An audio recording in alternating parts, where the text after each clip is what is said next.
Hello hi ಸ್ನೇಹಿತರೆ, ಹೇಗಿದ್ದೀರಾ ಎಲ್ಲರೂ? ನಾನು ನಿಮ್ಮ ಪ್ರೀತಿಯ ವಿದ್ಯಾ ಶಶಿಕುಮಾರ್ ಮಾಡುವ ನಮಸ್ಕಾರಗಳು.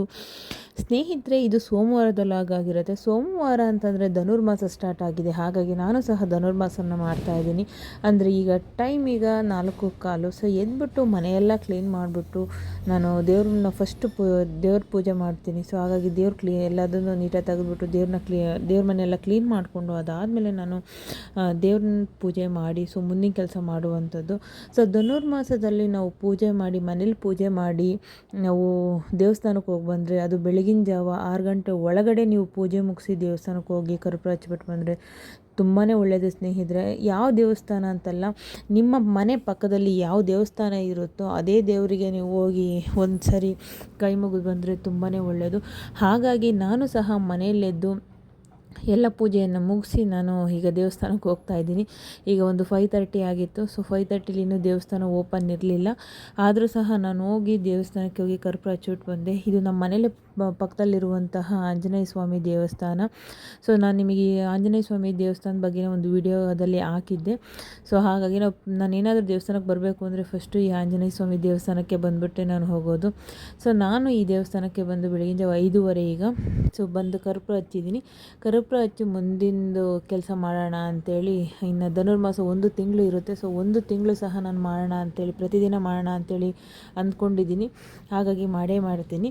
ಸೊ ಸ್ನೇಹಿತರೆ, ನಾನು 1 ವೀಕಿಂದ ಡಯೆಟ್ನ ಫಾಲೋ ಮಾಡೋಕ್ಕಾಗ್ತಾಯಿಲ್ಲ. ಸೊ ಆಲ್ರೆಡಿ ನಿಮಗೆ ಗೊತ್ತಿದೆ ಅದು ಯಾಕಪ್ಪ ಅಂತಂದರೆ ನಾನು ಸ್ವಲ್ಪ ಸುತ್ತಾಟ ಜಾಸ್ತಿ ಆಗಿದೆ. ಸೊ ನಾವು ಅಂದರೆ ಮನೆಯಲ್ಲೇ ಕಾನ್ಸ್ಟೆಂಟಾಗಿ ಇದ್ವಿ ಅಂತಂದರೆ ಡಯೆಟ್ನ ಫಾಲೋ ಅಪ್ ಮಾಡ್ಬೋದು. ಆದರೆ ನಾವು ಬೇರೆ ಕಡೆ ಔಟ್ಸೈಡೆಲ್ಲ ಹೋಗೋದ್ರಿಂದ ನಮಗೆ ಡಯೆಟ್ನ ಫಾಲೋ ಮಾಡೋಕ್ಕಾಗ್ತಾಯಿಲ್ಲ, ಸ್ವಲ್ಪ ಕಷ್ಟ ಆಗ್ತಾಯಿದೆ. ಸೊ ನಾನೀಗ ಮನೆಗೆ ಬಂದಿದ್ದೀನಿ. ಸೊ ಇವತ್ತಿಂದ ಮತ್ತೆ ನನ್ನ ಡೇ 12ನ ಕಂಟಿನ್ಯೂ ಮಾಡ್ತಾ ಇದ್ದೀನಿ. ಸೊ ಹಾಗಾಗಿ ನನಗೆ ನೆಕ್ಸ್ಟು ಇದರಿಂದ ಅಂದರೆ ನಾನೇನು ಡಯೆಟ್ನ ಇನ್ಕಂಪ್ಲೀಟ್ ಮಾಡಿದ್ದೀನೋ ಅದರಿಂದ ಸ್ವಲ್ಪ ಪ್ರಾಬ್ಲಮ್ಮು ಆಗಿದೆ. ಅಂತಂದರೆ ಮತ್ತೆ ವೆಯ್ಟ್ ಗೇನ್ ಆಗಿದ್ದೀನಿ. ಯಾಕೆ ಅಂತಂದರೆ ಸ್ವಲ್ಪ ಡಯೆಟ್ ಪ್ಲ್ಯಾನ್ ಅಂತಂದರೆ ನಾವು ಕನ್ಸಿಸ್ಟೆನ್ಸಿಲಿದ್ದರೆ ಮಾತ್ರ ನಾವೇನು ಅಂದ್ಕೊಂಡ್ರು ಫಾಲೋ ಅಪ್ ಮಾಡೋಕ್ಕಾಗೋದು. ಸೊ ನಾನು ಡಯೆಟ್ ಪ್ಲ್ಯಾನ್ ಕರೆಕ್ಟಾಗಿ ಮಾಡಿಲ್ಲ ಅನ್ನೋ ಕಾರಣಕ್ಕೋಸ್ಕರ ನಾನೀಗ ವಾಕ್ನ ಸ್ಟಾರ್ಟ್ ಮಾಡಿದ್ದೀನಿ. ಸೊ ಹೇಗಿದ್ದರೂ 5:30 ಅಷ್ಟೊತ್ತಿಗೆ ಎಲ್ಲ ಕೆಲಸ ಮುಗಿಯುತ್ತೆ.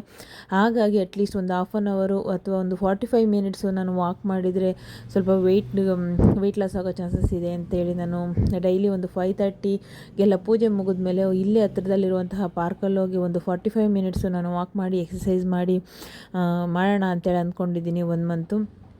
ಹಾಗಾಗಿ ನಾನು ಮನೆಗೆ ಬರೋ ಅಷ್ಟೊತ್ತಿಗೆ 6 ಆಯಿತು. ಸೊ ನಮ್ಮ ಮನೇಲಿ ನಮ್ಮ ಹುಡುಗರು ಎಲ್ಲರೂ ಕೂತ್ಕೊಂಡು ಓದ್ಕೊತಾಯಿದ್ರು. ಪಾಪ ಅವರು ಈ ಚಳಿಲಿ ಬಂದು ಓದೋದು ಅಂದರೆ ಅವ್ರಿಗೂ ಸಹ ತಲೆನೋವು. ಬಟ್ ಏನು ಮಾಡಲಿ, 10th ಸ್ಟ್ಯಾಂಡರ್ಡ್ ಆಗಿರೋದ್ರಿಂದ ಅವರು ಎಫರ್ಟ್ ಹಾಕಲೇಬೇಕು. ಸೊ ನಾನು ಮನೆಗೆ ಬಂದಾದಮೇಲೆ ಒಂದು 7:30 ಆಗಿತ್ತು. ನಮ್ಮ ಮನೆಯವರು ಇವತ್ತು ಏನು ಮಾಡಬೇಡಪ್ಪ, ಸಾಕು ನನಗೆ ಇವತ್ತು ರಾಗಿ ಗಂಜಿ ಕಾಯಿಸ್ಕೊಡು ಅಂತಂತ ಹೇಳಿದರು. ಹಾಗಾಗಿ ಅವರಿಗೋಸ್ಕರ ಫ್ರೆಶ್ಶಾಗಿ 1 ಲೋಟ ರಾಗಿ ಗಂಜಿ ಮಾಡಿಕೊಟ್ಟೆ. ಸೊ ಪ್ಲಸ್ ಅದನ್ನೇ ಸಹ ಇವತ್ತು ನಾನು ತೊಗೊಂಡೆ. ಬೇರೆ ಇನ್ನೇನು ಮಾಡೋದು ಬೇಡ ಅಂತೇಳಿ ನಾನು ಸಹ ರಾಗಿ ಗಂಜಿ ತೊಗೊಂಡೆ. ಇನ್ನು ಮಧ್ಯಾಹ್ನಕ್ಕೆ ಏನಪ್ಪ ಮಾಡೋದು ಅಂತ ಅಂದ್ಕೊಂಡೆ. ಸೊ ಮಧ್ಯಾಹ್ನಕ್ಕೆ ನಾನೇ ಹೋಗ್ಬಿಟ್ಟು ಹೀರೆಕಾಯಿ ಸಾಂಬಾರು ಮಾಡಿ ತುಂಬ ದಿನ ಆಯಿತು.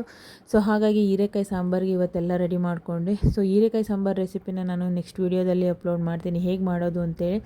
ಸಾಂಬಾರು ಸಹ ತುಂಬ ಚೆನ್ನಾಗಿ ಬಂದಿತ್ತು ಸ್ನೇಹಿತರೆ. ಡಯಟ್ ಪ್ಲ್ಯಾನ್ ಅಂತ ಹೇಳ್ತಾ ಇದ್ದೀನಿ. ಸೊ ಡಯಟ್ ಪ್ಲ್ಯಾನ್ನ ದಯವಿಟ್ಟು ನಾನು ಮಾಡಿರೋ ತಪ್ಪನ್ನ ನೀವು ಮಾಡೋದಕ್ಕೆ ಹೋಗಬೇಡಿ. ನಾನು ಬೇಕು ಅಂತಲೇ ತಪ್ಪು ಮಾಡಿದ್ದಲ್ಲ. ಯಾಕಪ್ಪ ಅಂತಂದರೆ ನಾನೀಗ ಬೇರೆ ಕಡೆ ಹೋಗಿದ್ದೀನಿ ಅಂದಾಗ ನಮ್ಮ ಮನೆಯಲ್ಲಿ ನಾವು ಏನೇ ಅಂದರೂ ಅದನ್ನ ಪ್ಲ್ಯಾನ್ ಮಾಡಿಕೊಂಡು ಅದು ಮಾಡ್ಬೋದು. ಬಟ್ ನಾವು ಇನ್ನು ನಮ್ಮ ರಿಲೇಟಿವ್ಸ್ ಮನೆಗೆ ಹೋದಾಗ ನಾವು ಅದನ್ನು ಫಾಲೋ ಅಪ್ ಮಾಡೋದು ತುಂಬ ಕಷ್ಟ ಆಗುತ್ತೆ. ಪ್ಲಸ್ ನಾವು ದೇವಸ್ಥಾನಗಳಿಗೆ ಹೋದಾಗಲೂ ಅಷ್ಟೇ ತುಂಬ ಕಷ್ಟ ಆಗುತ್ತೆ. ಸೊ ಹಾಗಾಗಿ ನಾನು ಅದನ್ನು ಸ್ವಲ್ಪ ಮಿಸ್ಟೇಕ್ ಆಗೋಯಿತು. ಸೊ ನಾನು ನೆಕ್ಸ್ಟ್ ಡೇಸಲ್ಲಿ ನಾನು ಯಾವುದೇ ಕಾರಣಕ್ಕೂ ಮಿಸ್ ಮಾಡೋದಿಲ್ಲ. ಯಾಕೆ ಅಂತಂದರೆ ಈಗ ನಾನು ಜಸ್ಟ್ ಒಂದು 11 ಡೇಸ್ ನಾನು ಮಾಡಿರೋದಕ್ಕೆ ನನ್ನ ಥೈರಾಯ್ಡ್ ಕಂಪ್ಲೀಟಾಗಿ ಕಮ್ಮಿ ಆಗಿದೆ. ಈಗ ನಾರ್ಮಲ್ಲಿಗೆ ಬಂದಿದೆ ನಾನು ಡಯಟ್ ಪ್ಲ್ಯಾನ್ ಮಾಡೋದ್ರಿಂದ. ಹಾಗಾಗಿ ನೀವು ನಾನೇನು ತಪ್ಪು ಮಾಡಿದ್ನೋ ಅದನ್ನು ನೀವು ಮಾಡೋಕ್ಕೆ ಹೋಗಬೇಡಿ ಅಂತ ಹೇಳ್ತಾ, ಇನ್ನು ನಾನು ಮಧ್ಯಾಹ್ನಕ್ಕೆ ಅದೇ ಹೀರೆಕಾಯಿ ಸಾಂಬಾರಿಗೆ ನಾನು ಒಂದು ದೋಸೆ ಹಾಕ್ಕೊಂಡು ತಿಂದೆ. ಸೊ ದೋಸೆನೂ ತುಂಬ ಚೆನ್ನಾಗಿ ಬಂದಿತ್ತು. ದೋಸೆ ಹಿಟ್ಟಿತ್ತು. ಸೊ ಹಾಗಾಗಿ ಒಂದೇ ಒಂದು ದೋಸೆ ತಿನ್ನೋಣ ಅಂತೇಳಿ ದೋಸೆ ತಿಂದು ಹೀರೆಕಾಯಿ ಸಾಂಬಾರಿಗೆ ಅದ್ರ ಜೊತೆಲೇ ತಿಂದೆ. ಚಟ್ನಿ ಏನು ಮಾಡ್ಕೊಳ್ಳಿಲ್ಲ. ಹಾಗಾಗಿ ಇನ್ನು ನಾನು ಸ್ವಲ್ಪ ಈಗ ಮಂಡೆಯಿಂದ ಏನಂತಂದರೆ ಸ್ವಲ್ಪ ಊಟನ ಕಮ್ಮಿ ಮಾಡ್ತಾಯಿದ್ದೀನಿ. ಅಂದರೆ ಮತ್ತೆ ಅದೇ ತರಹ ಸ್ಟಾರ್ಟ್ ಮಾಡ್ತಾಯಿದ್ದೀನಿ. ಮಂಡೇ ಈವ್ನಿಂಗು 1-2 ಚಪಾತಿ ಮಾಡ್ಕೊಂಡು ತಿಂದೆ. ಸೊ ಇವತ್ತಿಗೆ ನನ್ನ ಡಯಟ್ ಪ್ಲ್ಯಾನ್ ಇಷ್ಟು ಮುಗೀತು ಸ್ನೇಹಿತರೆ. ಸೊ ನನಗೆ ಇದೇ ಥರ ಸಪೋರ್ಟ್ ಮಾಡಿ ಅಂತ ಹೇಳ್ತಾ, ದಯವಿಟ್ಟು ಯಾರೆಲ್ಲ ನನ್ನ ಚಾನಲ್ನ ಸಬ್ಸ್ಕ್ರೈಬ್ ಮಾಡದೆ ನೋಡ್ತಿದ್ರೆ ಸಬ್ಸ್ಕ್ರೈಬ್ ಮಾಡಿ ನೋಡಿ. ಸೊ ಇದೇ ಥರ ನನಗೆ ಸಪೋರ್ಟ್ ಮಾಡಿ ಅಂತ ಹೇಳ್ತಾ ಥ್ಯಾಂಕ್ ಯು ಫಾರ್ ವಾಚಿಂಗ್.